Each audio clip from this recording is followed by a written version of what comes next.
ఇవన్నీ కూడా మొదటి నుంచి కాంగ్రెస్ పార్టీ చెప్పుకుంటూ వస్తున్నది. ఇవాళ మేడిగడ్డ సందర్శన కార్యక్రమాన్ని కూడా వాళ్ళు చేపట్టారు కాబట్టి ఇవాళ దీనికి సంబంధించి కూడా సేమ్ టైంలో కేఆర్ఎంబీకి ఒప్పచెప్తున్నారు కాంగ్రెస్ ప్రభుత్వం అని చెప్పేసి వాళ్ళ నల్గొండలో కేసీఆర్ గారు ఏదైతే మీటింగ్ పెట్టారో ఈ రెండింటి గురించి మీ విశ్లేషణ ఎలా ఉంది? అంటే వీళ్ళు చెప్తున్న దాన్ని నమ్మాలా?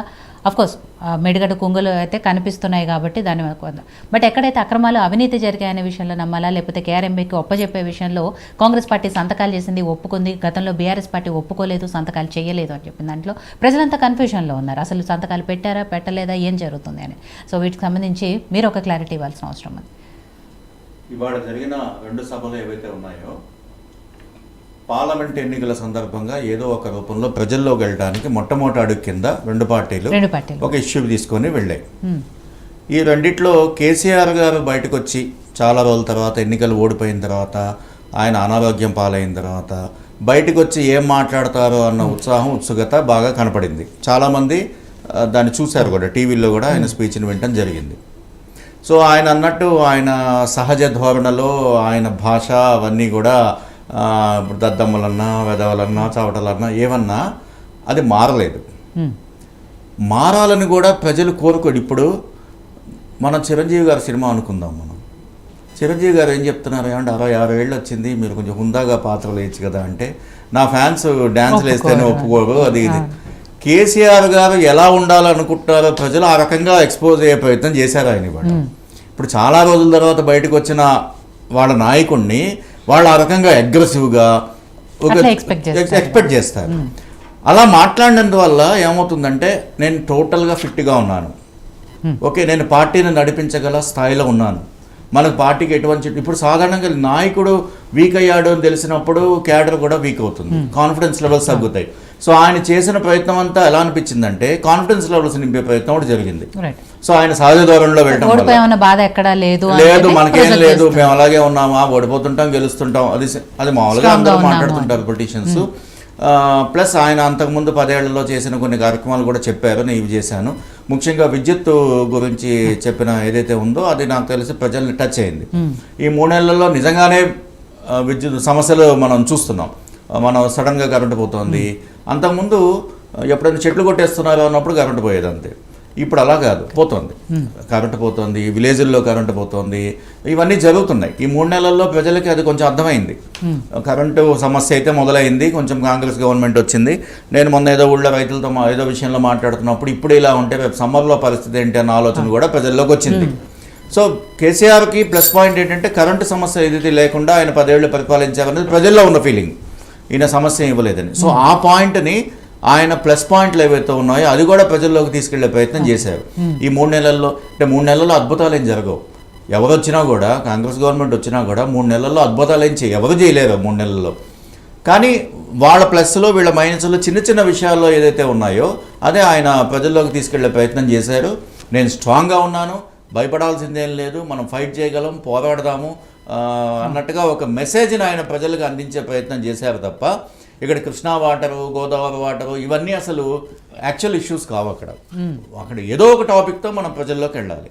ఇప్పుడు 10 సంవత్సరాల అధికారంలో ఉన్నప్పుడు ఏమాత్రం కూడా చొరవ తీసుకోకుండా సమస్య మీద పోరాడకుండా ఈరోజు అపోజిషన్లో రాగానే కృష్ణా వాటర్ అంటూ లబలబా మాట్లాడటం అన్నది కూడా ఎవరు ఎక్స్పెక్ట్ చేయరు. ఈ 10 ఏళ్ళు ఏం చేశారని అడుగుతారు. కాబట్టి అదొక అవకాశం కింద ప్రజల్ని కలవటానికి తీసుకున్న ఇది.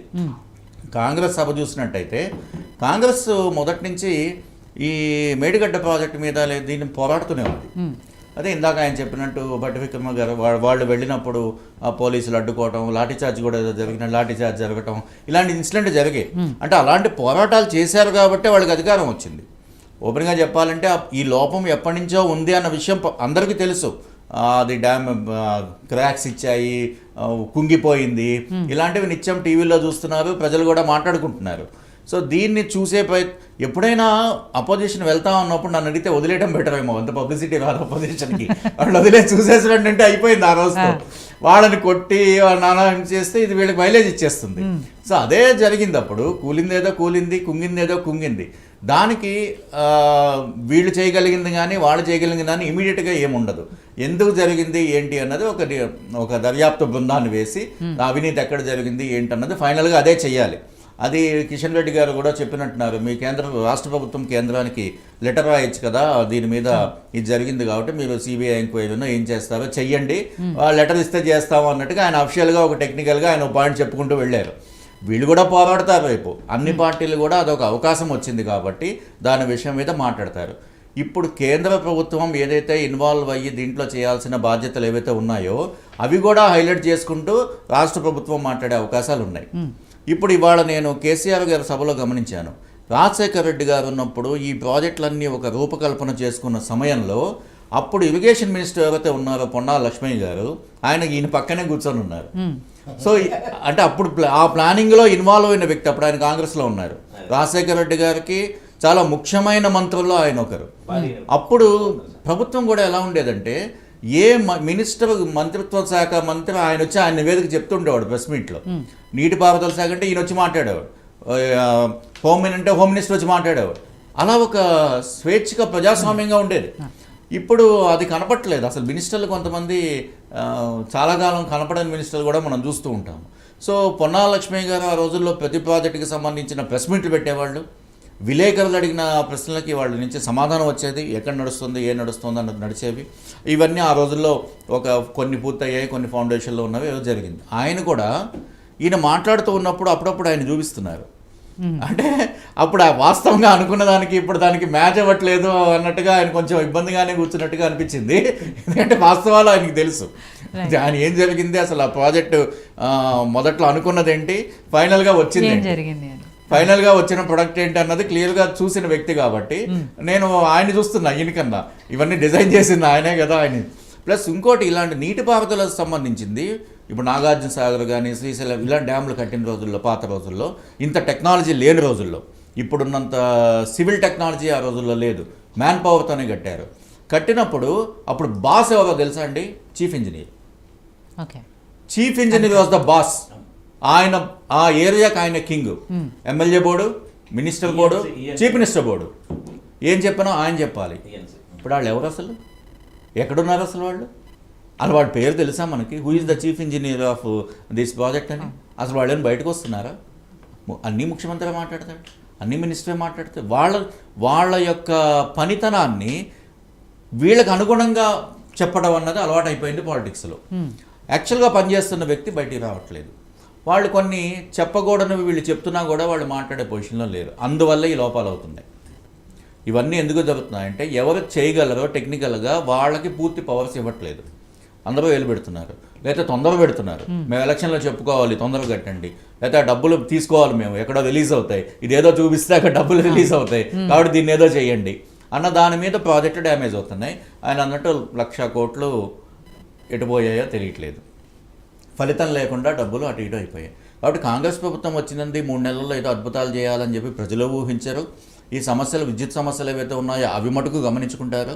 ఈ పెద్ద పెద్ద ప్రాజెక్టులకు సంబంధించి సో వాళ్ళు కూడా చేయగలిగింది ఏంటంటే దీనికి ఇప్పుడు ఏం చేయాలి దీనికి అన్న ఫస్ట్ ఇది పవర్ పాయింట్ ప్రజెంటేషన్ ఇచ్చారు. ఏమిచ్చారు, ఏం లోపం జరిగింది, ఎక్కడెక్కడ లోపం జరిగింది అన్నది చెప్పారు. దానికి సొల్యూషన్ ఎవరు చెప్తారు? ఇప్పుడు దాన్ని ఎలా సెటిలైట్ చేయాలి, ఇప్పుడు ఈ గోడ క్రాక్ ఇచ్చింది, దీన్ని ఎలా బాగు చేయాలి అన్నది ఎవరు చెప్పాలి? రేవంత్ రెడ్డి గారు చెప్పలేరు, నీటిపారుదల శాఖ మంత్రి చెప్పలేరు, ఎవరు చెప్పలేరు. ఎవరు చెప్పాలి? ఎవరికి అప్పచెప్పారు ఆ బాధ్యత? ఎంతమంది సివిల్ ఇంజనీర్లతో కమిటీ వేశారు? దీన్ని మళ్ళీ ప్రాబ్లం లేకుండా చేయటం ఎలాగా? దీని మీద వాళ్ళు ఒక అవగాహనతో ఒక కమిటీ వేసుకొని కనుక ముందుకు పోయి ముందు ప్రాబ్లమ్ని సాల్వ్ చేసే ప్రయత్నం చేస్తూ తర్వాత సెకండ్ ప్యారలల్గానే దీంట్లో జరిగిన అవినీతికి సంబంధించి ఒక కమిటీ వేసి దాని మీద కేంద్ర ప్రభుత్వంతోనో వీళ్ళతోనో చేసి దాంట్లో ఎవరు ఎంత డబ్బు పెట్టిపోయింది ఏంటి అన్నది అది తొందరగా తేలవ మన దేశంలో మనకు తెలిసింది. కాబట్టి నెమ్మదిగా నడుస్తూ ఉంటాయి, కమిటీలు మారుతుంటాయి, అది నడుస్తూ ఉంటుంది. ఫస్ట్ ఏంటంటే డ్యామేజ్ని ఏ విధంగా మనం మళ్ళీ కొత్తదనంతో తీసుకురావాలి, డ్యామేజ్ని రెక్టిఫై ఎలా చేయాలి, అయితే డ్యామేజ్ని రెక్టిఫై చేయాలా లేకపోతే మళ్ళీ మొదటి నుంచి కొన్ని చోట్ల చేయాల్సిన అవసరం ఉందా అన్న దాని మీద ప్రజలకు అవగాహన కావాలి. ఇప్పుడు కేసీఆర్ గారు ప్రాజెక్టు కట్టింది డ్యామేజ్ అందన్న విషయం ప్రజలందరూ తెలుసు. ఈరోజు వీళ్ళు వెళ్ళి వచ్చినందువల్ల కాదు, అది తెలంగాణ రాష్ట్రం అంతా తెలుసు. ఆయనకి సీట్లు తగ్గడానికి ఇవన్నీ కారణాలు కూడా ఇవన్నీ కూడా కారణాలే. వీళ్ళు మామూలు గోల చేయలే అపోజిషన్ ఆ రోజుల్లో, గట్టిగానే పోరాడారు. బండి సంజయ్ గారు పోరాడారు, కిషన్ రెడ్డి ఆయన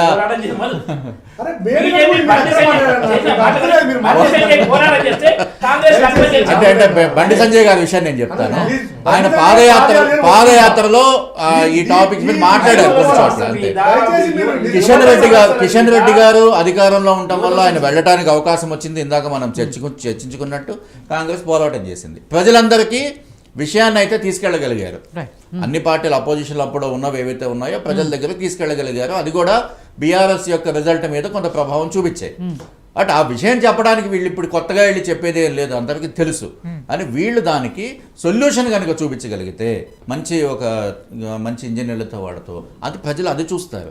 అవును, ప్రాబ్లం కేసీఆర్ సరిగ్గా కట్టలేదు, కేసీఆర్ కట్టినట్టు పోయింది, దీనికి వీళ్ళేం చేస్తున్నారు అన్నది వీళ్ళు ప్రజలు ఆలోచిస్తారు. అది చెప్పగలిగిన పొజిషన్లో ప్రభుత్వంలో ఉన్న కాంగ్రెస్ ఆలోచించాలి. అవసరమైతే దీనికి కేంద్ర ప్రభుత్వం యొక్క సహాయ సహకారాలు తీసుకొని సీరియస్గా ఇది ప్రజల సొమ్ము, ప్రజలకు ఉపయోగించే ప్రాజెక్టులు ఇవన్నీ. మనం ఇప్పుడు ఆయన చెప్పారు 3 లక్షల టన్నుల వరి పండిస్తున్నాం, 3 కోట్ల టన్నుల వరి పండిస్తున్నాం మనం తెలంగాణలో 10 ఏళ్లలో అభివృద్ధి. గుడ్, సంతోషం, ఓకే. అక్కడి నుంచి ఇక్కడ దాకా వచ్చాం మనం. అంటే ఈ నీళ్లు ఇవన్నీ కూడా సక్రమంగా ఉపయోగించుకుంటే ఇంకా అభివృద్ధి చెందడానికి అవకాశాలు ఎక్కువగా ఉన్నాయి. ఎందుకంటే కొంత మటుకు 3 కోట్ల టన్నులు కాకపోయినా కొంత తక్కువలో అయినా కూడా ఇంకా అచీవ్ చేసే అవకాశాలు రాష్ట్రానికి ఉన్నప్పుడు, రాష్ట్ర అభివృద్ధి జరుగుతుంది అనుకున్నప్పుడు ఇవన్నీ చాలా అవసరం. ప్లస్ అనవసరంగా సముద్రంలో కలిసిపోయే నీళ్ళను ఆపడం అన్నది మొత్తం అందరి బాధ్యత. కాబట్టి ఇది ఎక్కడికక్కడ ఆపుకోవాలి, వాడుకోవాలి, ఉపయోగించుకోవాలి. ఇంకోటి ఏంటంటే టీఆర్ఎస్ ప్రాంతీయ పార్టీగా ఉన్నప్పుడు వాళ్ళు చేసే పోరాటం వేరుగా ఉంటుంది పక్క రాష్ట్రాలతో. అటు కర్ణాటక చూసుకున్నా, ఇటు విడిపోయిన ఆంధ్రప్రదేశ్తో చూసుకున్నా. ఎందుకంటే నీళ్ళు ఒక స్టేట్కి ఇంటర్లింక్ ఉంటాయి. కానీ ఇప్పుడు కాంగ్రెస్ గవర్నమెంట్ ఇక్కడ ఉంది, కర్ణాటకలో కూడా కాంగ్రెస్ గవర్నమెంట్ ఉంది. నీళ్లు మనకు వచ్చేది కర్ణాటక నుంచి వస్తాయి నీళ్లు. సో కర్ణాటకకి మనకి ఉన్న ఈ నీళ్ల సమస్యలు ఇవాల్టివి కాదు, ఎప్పటి నుంచో నడుస్తున్నాయి. తమిళనాడుకి కర్ణాటకకి కావేరీ సమస్యలు కూడా చిన్నప్పటి నుంచి మనం వింటూనే ఉన్నాం. చీఫ్ మినిస్టర్లు మారుతూనే ఉన్నారు, సమస్య పరిష్కారం కావట్లేదు. కాబట్టి రెండు చోట్ల ఒకే గవర్నమెంట్ ఉన్నప్పుడు ఏ రకంగా రియాక్ట్ అవుతారు అంటే దానివల్ల ఉపయోగం ఎక్కువ ఉంటుందా లేదా సర్దుకుపోతారు, అండర్స్టాండింగ్ ఎక్కువ ఉంటుందా, ఉపయోగం ఎక్కువ ఉంటుందా అన్నది మనం చూసుకోవాలి. సత్యం